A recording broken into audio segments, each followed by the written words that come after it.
to ensure that this important road project gets done and supports these communities, just not now with stage 1 being under construction, but to move to stage 2. Because when you make a decision to come and build your home here, what you're doing is you're giving a vote of confidence in this area for the future. And we're backing in that vote of confidence by ensuring that we're supporting these decisions with the infrastructure. But those who want to come here and live here, we're supporting them with our Super Home Buyers program. And let me be really clear about what this is again, because only by voting Liberal and National this Saturday can you get access to your own savings in your own super to ensure that you can have a bigger deposit, which means that you can pay less on your mortgage and you can get into your own home sooner. And down the track, many years down the track, when you sell that home, or perhaps if you refinance, if you wish to at that point, you will transfer what you took out of your super in the first place and the capital appreciation, so you're preserving your superannuation savings for when you retire. This policy deals with both challenges, about getting Australians into their own home, so when they retire, they're not retiring and having to rent, and it also is preserving their superannuation over the course of their life by allowing their own super to invest in the most important thing that young couple or that Australian couple or individual will ever invest in, most likely over their entire lifetime. But that's not the only thing that we're doing to support Australians deal with the challenges and cost of living pressures that they face. There are many things that as governments you can't control. We can't control the war in Europe. We can't control the disruption that has taken place to world supply chains from COVID. We can't control the shutdown that has occurred in China, which is adding further price pressures to the global economy and to shipping and all of these issues. We can't control the natural events that take place, like the recent floods, which pushes up the prices of fruit and vegetables. But what you can control as a government is how you manage money. And if you can't manage money, then you can't do anything to take the pressure off Australian families dealing with these pressures that are coming from outside of Australia. The fact that in the last 12 months, our economic plan meant we could turn around the budget by over $100 billion meant that we could step up and halve the petrol tax. We could step up and provide that additional $250 to pensioners and others across the country to help them deal with those cost of living issues. It's enabled us to step up and ensure that families here and individuals and right across the country can get additional tax relief so they can keep more of what they've earned, $420 for people earning up to $126,000, to ensure that they have that little bit extra support to help them get through these difficult times. It's what enables us to cut the price of non-concessional medicines by $10, helping independent retirees in particular. It's what helps us to extend the Commonwealth Seniors Health Card to a number 50,000 Australians and freeze the deeming rates. It's what helps us ensure that Australians continue to get tax relief into the future. During the next 3 years, in the next term, our plan, legislated, is to ensure that between $45,000 and $200,000 earnings a year, you will pay no more than 30 cents in the dollar top marginal tax rate. 30 cents, down from 32.5 and down from 37. That's a big change that's going to make a big difference, because we are the party of lower taxes. We're always about lower taxes. And in fact, we're so committed to it. When I was Treasurer, I made it government policy that there had to be a speed limit on taxes. That taxes as a share of the economy could not rise above that speed limit. Labor has said they're going to abolish that speed limit. And so with the hole in their bucket on their budget that we've been able to highlight today, $25 billion worth of commitments, only $5 billion to pay for it, and a shadow treasurer who's running around saying a couple of $1 billion here and there over a year is not much. It's not a big deal.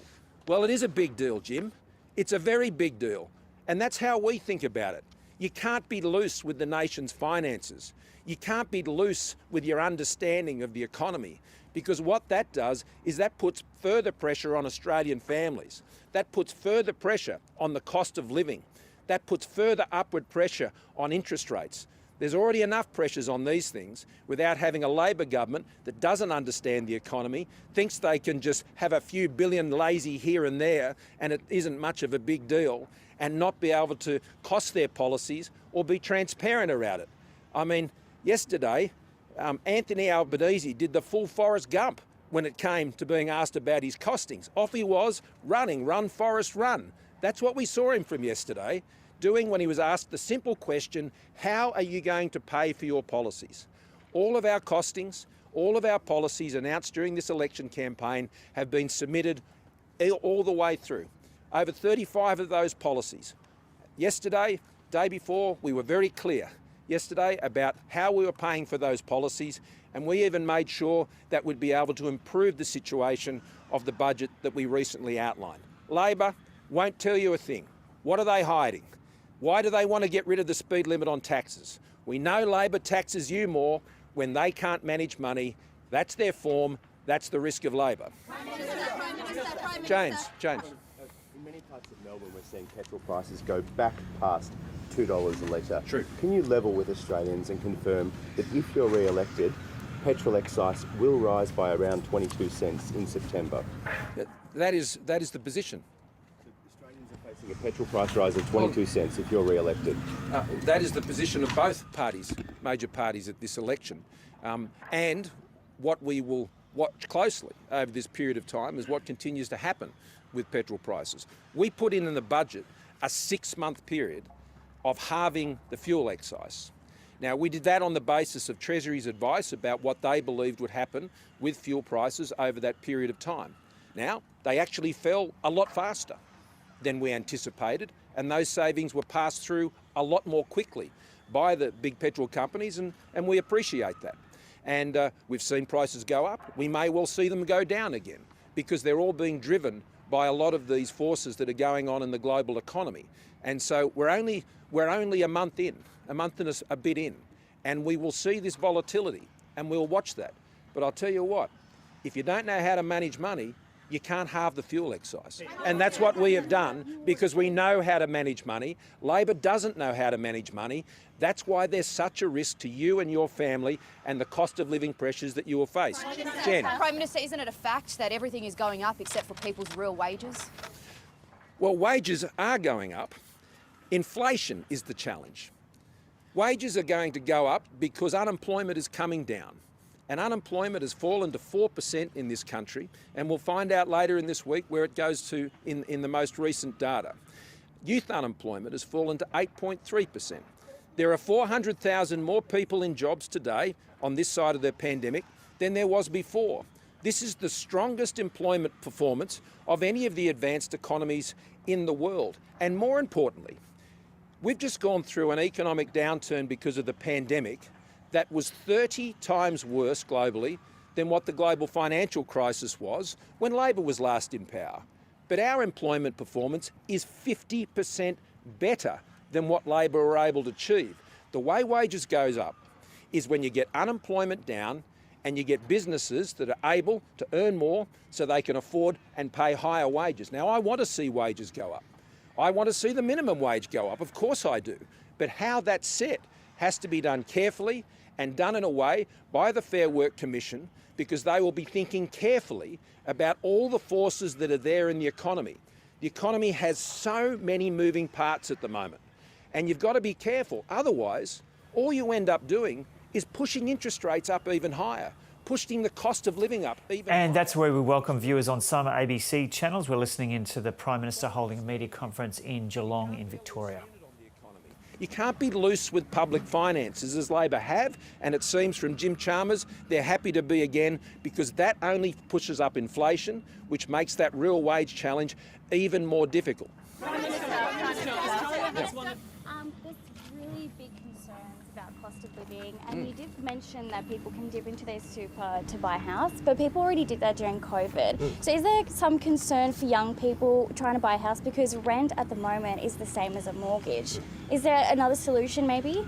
Well, there are many solutions that our government has put into place, and over the last 3 years, 300,000 Australians have been able to get into their own home directly because of the policies of our government. those policies, the First Home Super Saver account.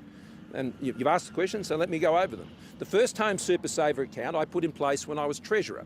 What that meant was, rather than putting your savings in a bank account where it attracts the higher levels of tax, you can actually save for your own home by putting the money in your super account, which means your savings can grow faster. Labor opposed that. Then we had the Home Builder program during the course of the pandemic. And Sarah here has been able to build this home because of that program, adding new supply to the market, filling these lots. When you build more homes, then that puts downward pressure on housing prices because you're putting more stock into the market. Labor mocked it. Labor thought it was a joke. They thought it was a program for the rich. It's putting Sarah in her own house and she's moving in this Saturday. On top of that, we established the National Housing Finance and Investment Corporation, working with commuting housing organisations to help them finance the development of affordable accommodation, particularly for key workers, police and so on, and those on very low incomes. 27,500 units of accommodation being provided through that scheme. Now we've got the downsizing program. The downsizing program, which is freeing up housing stock for those at the other end of buying a home, when they're looking to change what their accommodation requirements are. And we had a bit of a chat last night about that on ACA. The thing is, when you release stock of those larger homes, will people in the housing market move up and buy them? And that means other houses are freed up in the housing market. That's how it works. It's a $9 trillion valued market here in Australia, $687 billion of turnover in housing transactions every year. And what this means is it's freeing up stock. So our housing policies work right across the spectrum. Now, it's important that we see more land release. It's important that we see more units approved so we can put downward pressure on house prices, and we need to continue to work with the state governments to achieve that. But what this is doing is getting people into their own homes. 164,000 people bought their first home in 2021. The average is around 100,000. 64,000 more people last year getting into their first home. That's an extraordinary achievement, done in a pandemic at a time when house prices were actually rising. They're housing policies that work. James. Actually, there's been a massive amount of pre-poll votes cast this year. I think 1 in 5 voters. Why do you think voters are in such a hurry to vote? And are you worried that they've made up their mind about you and want this election over and done with? Well, same thing happened last election. It just went over a longer time. Pre-polls come from 3 weeks down to 2 weeks. And people will be in a lot of different places on polling day. And we've seen about a third or thereabouts of people pre-poll now before elections. And I'd be expecting it to be about the same. It's just being done over a shorter period of time this week. And I've got to tell you, the response we're getting from people on pre-poll is, really encouraging. And I thank all of our workers who are out there and having those conversations with On Booze. And I'll tell you what they're telling them today. If you want to get access to your superannuation to help you or your kids buy a home, then the only way that's going to happen is if you vote Liberal or National at this election, because Labor will never, ever let you do it, because the unions will never, ever let them do it. I want you to be in charge of your money. The Labor Party doesn't think it's your money. They think it belongs to somebody else and that they can tell you where to spend your money. That's what Labor always does. That's why they like higher taxes, because they think your money is better in their pockets than it is in your own. You've been to Geelong now 5 times since December. It's great, isn't it? Obviously, I love Geelong. Obviously, Corangamite is, front of mind for you. But given the contests that are going on in the Teal independent seats, in Swan, in Bruce, in Reid, in Chisholm, if you don't win Corangamite, can you realistically hold on to government? Look, before the last election, I remember what everyone was saying before it. But Australians are making this choice. Pollsters aren't making this choice. Commentators aren't making this choice. Journalists are not making this choice, except in your own vote. However you choose. Australians are making this choice. And at this election, I think there's a fundamental difference. And that is, in the Liberals and the Nationals, and Stephanie Asher here in Corangamite, we believe the answer to securing Australia's future opportunity is you.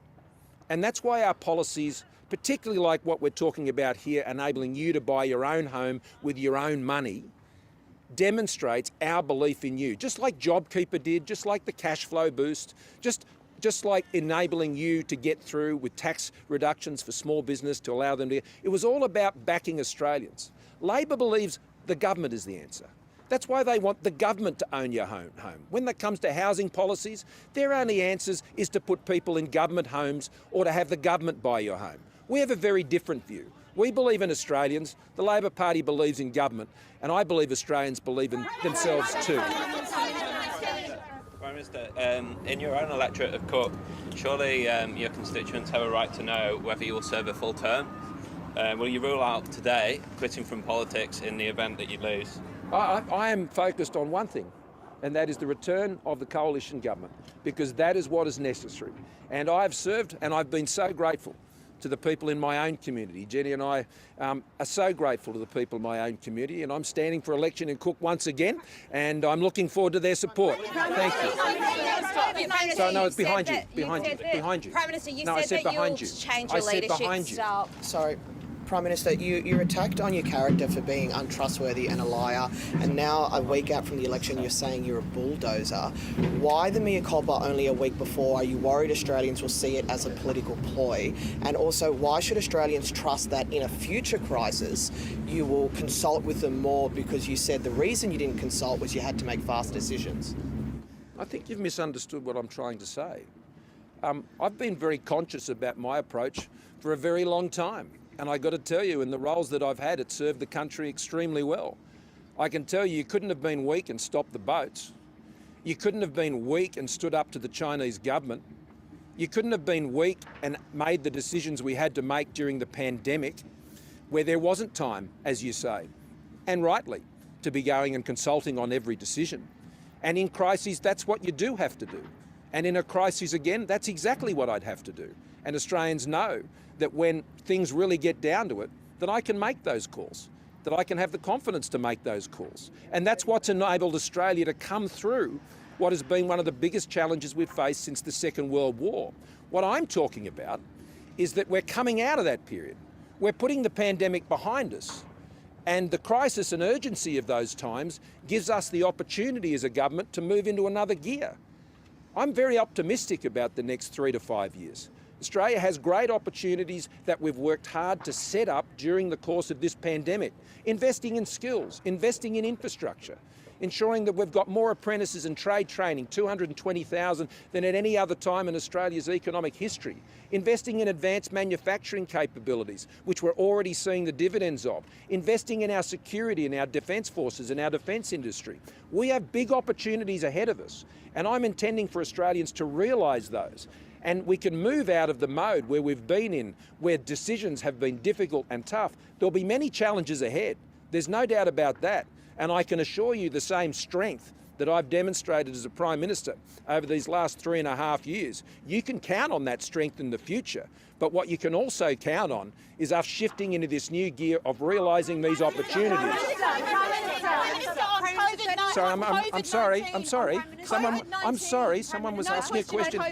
No, we'll get to it. It's okay. Well, we haven't for 4 days. Prime Minister, 31 former judges have made a rare election intervention by backing a stronger integrity watchdog.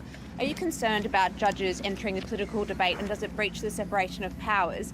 And just on Anthony Albanese, he says if he wins the election, he'll swear in himself and Penny Wong on Sunday to go to the Quad. But is this plan feasible? Wouldn't it leave Australia without an acting PM to effectively run the country? Well, that's all true, and that's for him to explain. But you know what? He seems to be getting a bit presumptuous, Mr Albanese. He seems to think this election is already done. And we saw this last time when we had the last election.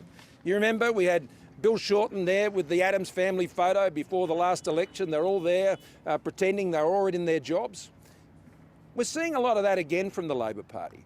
You know, when I was asked about this the other day when it came to what would be the arrangements for the Quad meeting that's coming up after the election. And I said, well, look, I'm not going to be presumptuous about that. There are conventions in place that deal with those issues, and I'm sure, depending on the outcome of this Saturday's election, that they'll be put in place. But what I do note from Mr Albanese is he does seem to be getting a bit ahead of himself. And, Australians will make this decision, Anthony. You don't get to make it before the election. Sorry, what was the second part? The judges' intervention, do you think they're breaching the separation of powers? Are you concerned about them entering the political debate so close to an election? Look, they're entitled to their opinion. It's a free country. I express opinions on judges myself and courts from time to time. It's a free country. I'm happy for them to make their contribution. But what I do know is that we have a policy of 347 pages with extensive powers, which is part of our program to ensure that we can put an integrity commission in place, and that's what we'll be proceeding with. One of the highest COVID transmission rates in the world. One of the highest COVID transmission rates. We're approaching 6,000 deaths so far this year. Was a decision taken that this is an acceptable number? And if not, what are you doing to stop 50 deaths from COVID a day in Australia? Well, there's been 7,853 deaths where people have died with COVID in this country. There's been 2,376 in aged care since the pandemic started. There have been 65 deaths in the last 24 hours of people who died with COVID, and 15 of those were in aged care. And every single one of these deaths from the outset of this pandemic is a terrible loss for the families of those who have been lost. Now, you will also know that as the number of case numbers has risen, and that's what was always going to happen, as part of the national plan that we put together with the states and territories, the case numbers would rise. And there were some 53,000 case numbers yesterday. And what you see when you have case numbers at that level is that people, when they pass away from many other causes, they will die with COVID, and their deaths are recorded as COVID deaths. But that doesn't necessarily mean, as the premiers themselves have set out, that they passed away because of COVID. That's a very different proposition. That's a very different proposition. And that's also the position of the Chief Medical Officer and the other health authorities around the country. But let me make this point. You may have seen the article in the New York Times. And in the article in the New York Times, they said very clearly, if the United States had followed the path that Australia had, there'd be 900,000 more people alive in the United States today. Now, that is more than the metropolitan population of San Francisco. Australia has one of the lowest death rates from COVID anywhere in the world. Now, that Prime Minister, what are you doing to curtail that, and will you extend a fourth booster to the whole population to protect them? What we'll do is we'll continue to follow the medical advice. We will continue to put in place the winter preparedness plan, which we agreed with the states and territories and all the chief health officers and chief medical officer, which has been extending those vaccination boosters, particularly into the most vulnerable population. You'll note also in that New York Times article that one of the things they refer to was the strategic way in which we prioritised vaccines for the most vulnerable and elderly in our population, which was exactly our plan. That's who got vaccinated first, to ensure that we could minimise the impact on those most vulnerable populations. Now, that has continued to be the medical advice, and the medical advice has not been to extend fourth doses. That is not, well, that's the medical advice. That is, we speak regularly, as particularly does the health minister. There's been no change to that advice. So we will continue to ensure that we follow that advice and ensure that Australia continues to have one of the most outstanding track records in managing the health impacts of this pandemic. But I would stress again, as I know the premiers have on many occasions, what we are seeing now, when people are passing away, because there are more people who have COVID, that doesn't mean they've passed away because of COVID. And that is a very different issue from a public health point of view in terms of how you manage it. You asked me what we've done about it? Well, we have one of the highest vaccination rates in the world. The third dose rate is now just on the tip of 70%. This is one of the highest vaccination rates in the world. And Australians have got in there. This job is never done. And that's the job is never done, and that's why on each and every day, the subvariants that we've seen come forward. These are issues I've been in dialogue with the Chief Medical Officer, and we watch that evidence very, very carefully. And if there are issues that arise, then we will act on them. But the advice we have is consistent with the approach that we've continued to take, and there hasn't been a change to that. And Australia has been one of the standout performers in managing COVID anywhere in the world. And I'd add this about COVID. We're living with COVID. I'll tell you what we're not going back to. We're not going back to those daily press conferences of people talking about COVID every day and putting the threat of shutdowns and lockdowns and interfering in people's lives again. I'll tell you, that's not what I'm going to do if I'm re-elected on Saturday. I'm not going to drag Australia back into those times again. I've noticed that Anthony Albanese is keen to get back into that type of approach. That's not the approach I've taken. I will answer every question on it, as I have for the last 2 years. And convened over 60 meetings of the National Cabinet to work with premiers and chief ministers around this country, which has ensured that Australia has had one of the lowest death rates of COVID anywhere in the world. Now, that's a record that Australians can be very, very proud of, and I thank Australians, particularly our health workers, particularly in Indigenous communities, for those working in aged care settings, for the amazing job they've done. What their work has done is enabling Australia to live with COVID without fear. And that's where our government will continue to take that issue forward. Prime Minister, if you remain Prime Minister, will wages keep up with inflation, even underlying inflation? And what is that? Wages will rise for all the reasons that I've said. Wages will rise because of unemployment coming down, the economy continuing to strengthen, and businesses doing well, so they can pay their employees more. And inflation 3.7. So are they going to keep up with inflation? Inflation is the challenge when it comes to real wages. Rising wages will be driven by the forces that I've said. So that's why this election is so important. Well, the Reserve Bank says by the end of 23. That's what the Reserve Bank says. That's their most recent forecast, is by the end of 23. Mid to 23 to late 23. Their wages will stop going backwards? Well, what I can tell you is it'll take even longer if you have policies, as the Labor Party propose, which means not managing money, not being able to afford the promises they're making. That only puts further pressure on inflation and more upward pressure on interest rates.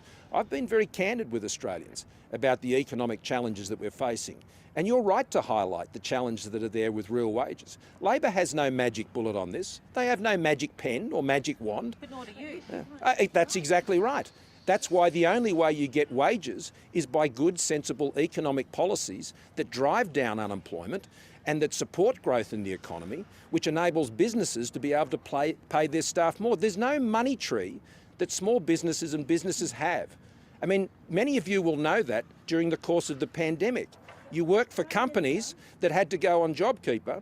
You worked for companies that were facing great global threats when it came to the forces of Google and others, which meant that many of you were taking pay cuts. Now, you know that wages can only increase in the private sector if the businesses you work for are actually doing better. And that's what our policies...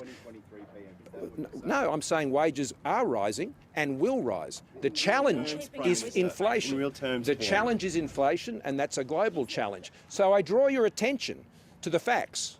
Let's focus on the facts. In Australia, inflation 5.1%. In New Zealand, almost 7%. In the United States, 8.5%. Let's talk about interest rates. In Australia, they went up 25 basis points off record lows of 0.1. In New Zealand, they went up 125 basis points. Excuse me, I'm answering the question. 125 basis points they went up in New Zealand. 90 basis points, 75 basis points they went up in the United Kingdom and in the United States and in Canada. So on whichever way you look at it, Australia, under our policies, has put up an economic shield to protect Australians from the impacts of rising inflation around the world and rising interest rates. And that's what Australians need. If you risk Australia's economic management and the management of our budget with a Labor leader in Anthony Albanese, who who was a loose unit on the economy, didn't know what the unemployment rate was, didn't know what the cash rate was, makes up wages policy on the run with no thought to what it means for inflation or interest rates.